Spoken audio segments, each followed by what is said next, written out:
नमस्कार दोस्तों, स्वागत है आपका इमली न्यूज में। आज की ताज़ा तरीन 20 बड़ी खबरों के साथ शुरू करते हैं।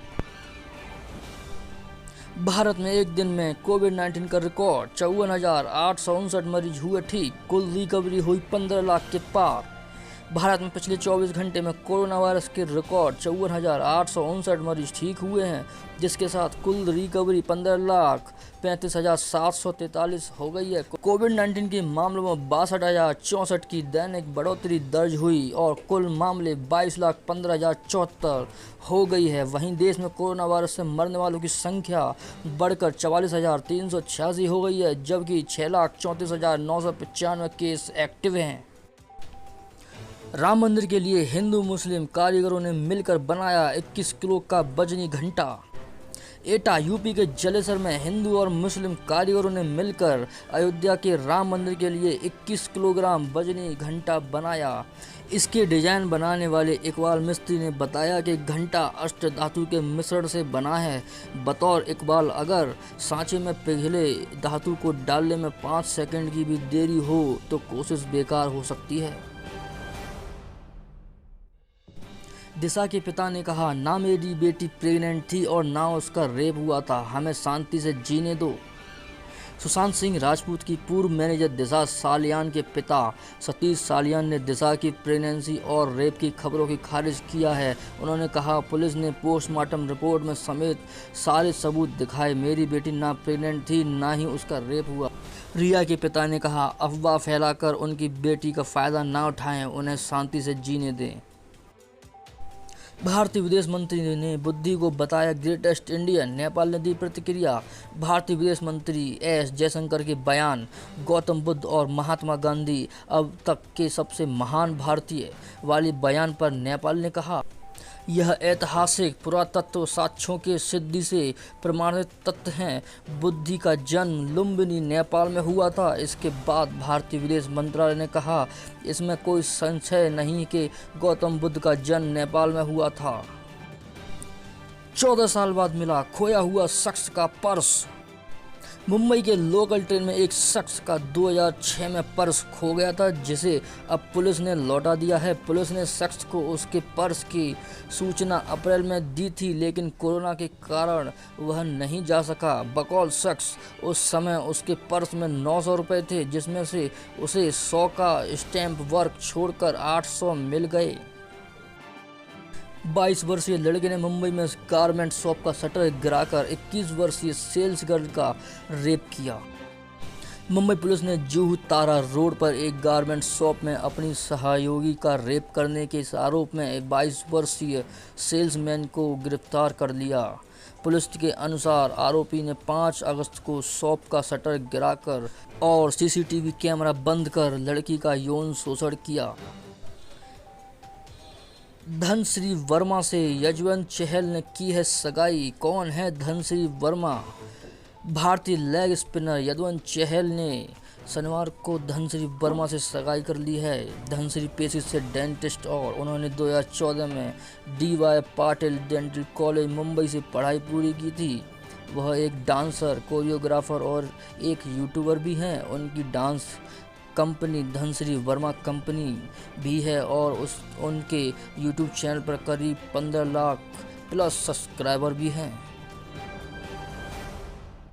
उत्तर प्रदेश के 18 जिले बाढ़ प्रभावित, खतरे के निशान से ऊपर बढ़ रही हैं नदियां।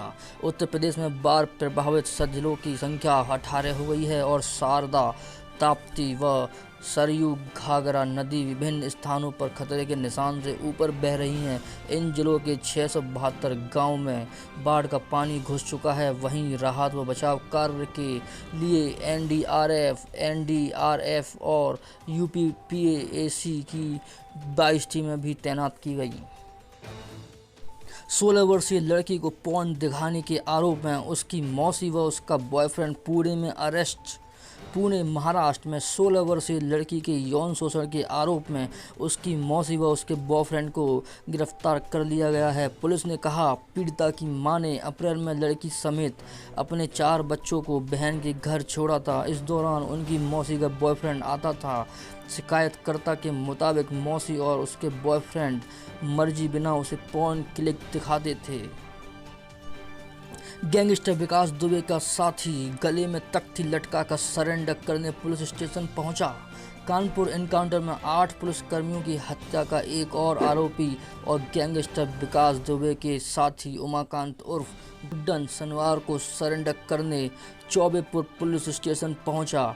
वह अपनी बीवी, बेटी व अन्य परिजनों के साथ आया था। बतौर पुलिस उसने गले में तख्ती लटकाई हुई थी, जिसमें खुद को दुबे का साथी होने और कानपुर एनकाउंटर की आत्मग्लानि लिखी थी। भारत लगाएगा 101 रक्षा उपकरणों के आयातों पर प्रतिबंध, रक्षा मंत्री ने किया ऐलान।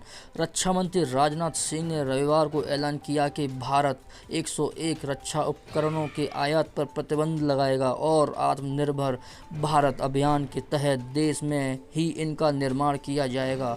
इस सूची में आर्टिलरी गन, असॉल्ट राइफल्स, सोनार सिस्टम्स, ट्रांसपोर्ट एयरक्राफ्ट, रडार आदि शामिल हैं। इस एमबर्गो को 2020 से 2024 के बीच लागू करने की योजना है। गाय का गोबर खरीदने की योजना शुरू होने के बाद छत्तीसगढ़ में चोरी हुआ 100 किलो गोबर। छत्तीसगढ़ में गोधन न्याय योजना शुरू होने के बाद कोरिया जिले में 100 किलोग्राम गाय का गोबर चोरी होने की शिकायत दर्ज कराई गई। गोबर 2 किसानों का चोरी हुआ, जिन्होंने इस सरकार को बेचने के लिए जमा किया था।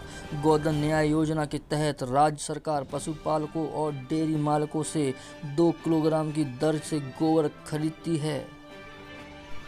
हमारी सरकार सत्ता में आई तो लगवाएंगे परशुराम की मूर्ति, बसपा प्रमुख मायावती ने कहा। बसपा प्रमुख मायावती ने कहा कि यूपी में दोबारा सत्ता मिलने पर उनकी सरकार परशुराम की मूर्ति लगवाएगी। उन्होंने कहा कि यदि क्षत्रिय व वैश्य समाज भी अपने महापुरुषों की मूर्ति लगवाना चाहेंगे तो उनकी भावना को भी ख्याल रखा जाएगा। उन्होंने कहा कि राजनीतिक स्वार्थ के लिए सपा परशुराम की ऊंची प्रतिमा लगवाने की बात कर रही है। जल्द ही चुना जाएगा पार्टी प्रमुख, तब तक सोनिया गांधी रहेंगी आंतरिक अध्यक्ष कांग्रेस ने रविवार को कहा कि सोनिया गांधी उस समय तक पार्टी की आंतरिक अध्यक्ष बनी रहेंगी जब तक पार्टी अध्यक्ष चुनने की एक उचित प्रक्रिया लागू नहीं हो जाती। कांग्रेस प्रवक्ता अभिषेक मनु सिंघवी ने कहा, हाँ, उनका सोनिया कार्यकाल 10 अगस्त को खत्म होने वाला है, लेकिन इस बात को लेकर आश्वस्त रहिए, एक प्रक्रिया है जिसके कांग्रेस कार्य समिति गुजरती है। राधाकृष्ण मंदिर गई न्यूजीलैंड की प्रधानमंत्री जेसिंडा आर्डर्न ने लिया आरती में हिस्सा। न्यूजीलैंड की प्रधानमंत्री जेसिंडा आर्डर्न ने ऑकलैंड में राधाकृष्ण मंदिर जाकर आरती में हिस्सा लिया है, जिसकी वीडियो और तस्वीरें सामने आई हैं। वीडियो में जेसिंडा अपने जूते उतारकर मंदिर में प्रवेश कर रही हैं, जिसके बाद पुजारी उनको तिलक लगाकर चुनरी उड़ाते हैं। न्यूजीलैंड में भारतीय उच्चायुक्त मुकेश कुमार परदेसी ने बताया कि प्रधानमंत्री ने शाकाहारी भोजन भी किया। मुख्तार अंसारी का सहयोगी व 1 लाख का इनामी राकेश पांडे यूपी एसटीएफ ने किया एनकाउंटर। साल 2005 में बीजेपी नेता कृष्णा नए राय की हत्या के आरोपी और गैंगस्टर से नेता बने मुख्तार अंसारी के सहयोगी राकेश पांडे का लखनऊ में उत्तर प्रदेश पुलिस की एसटीएफ ने रविवार को एनकाउंटर कर दिया है। अधिकारियों ने कहा कि राकेश उर्फ हनुमान पांडे पर 1 लाख का इनाम था। पांडे के खिलाफ यूपी में लगभग 10 मामले दर्ज थे। केरल के इजुक्की में हुए भूस्खलन से मरने वालों लोगों की संख्या बढ़कर 42 हुई। इजुक्की केरल के जिला प्रशासन ने बताया कि राजमाला में हुए भूस्खलन से मरने वाले लोगों की संख्या रविवार को बढ़कर 42 हो गई। प्रशासन ने कहा कि पिछले 2 दिनों में मिले शवों का शनिवार को अंतिम संस्कार किया गया था, जबकि 16 शव रविवार को बरामद हुए। फिलहाल लापता लोगों की तलाश की जा रही है। पीएम मोदी की छेड़छाड़ की हुई फोटो ट्वीट करने पर कांग्रेस एमएलए जीतू पटवारी पर केस हुआ दर्ज। प्रधानमंत्री नरेंद्र मोदी की छेड़छाड़ की हुई तस्वीर ट्वीट करने को लेकर कांग्रेस विधायक जीतू पटवारी के खिलाफ छतरपुर मध्य प्रदेश थाने में केस दर्ज किया गया। पटवारी द्वारा शेयर की गई फोटो में पीएम मोदी अयोध्या में भूमि पूजन के दौरान हाथों में कटोरा लिए दिखाए गए थे। पटवारी ने यह ट्वीट अपने अकाउंट से हटा दिया। पाकिस्तान ने वही गलती की जो बंटवारे के बाद से करता आ रहा है। इंग्लैंड से मिली हार पर अख्तर बोले। इंग्लैंड के खिलाफ पहले टेस्ट में पाकिस्तान की हार के बाद पूर्व पाकिस्तानी पेसर शोएब अख्तर ने कहा, पाकिस्तान को बड़ा स्कोर बनाने का मौका मिला, लेकिन उसने वही गलती कर दी जो बंटवारे के बाद से करता आ रहा है। उन्होंने कहा, हमें साझेदारियां चाहिए थी, स्ट्रोक मेकिंग लूज बॉल मिलने पर करनी थी। पाकिस्तान के पास 350-400 रन बनाने का बढ़िया मौका था। दोस्तों, अगर आपको वीडियो पसंद आया हो तो वीडियो को लाइक ज़रूर करें। साथ ही आप हमारे चैनल पर अगर नए हैं तो चैनल को सब्सक्राइब कर लीजिए और बेल आइकन दबाना बिल्कुल ना भूलें, ताकि अगले वीडियो की आपके पास नोटिफिकेशन सबसे पहले प्राप्त हो। मिलते हैं अगले वीडियो में, तब तक के लिए बाय।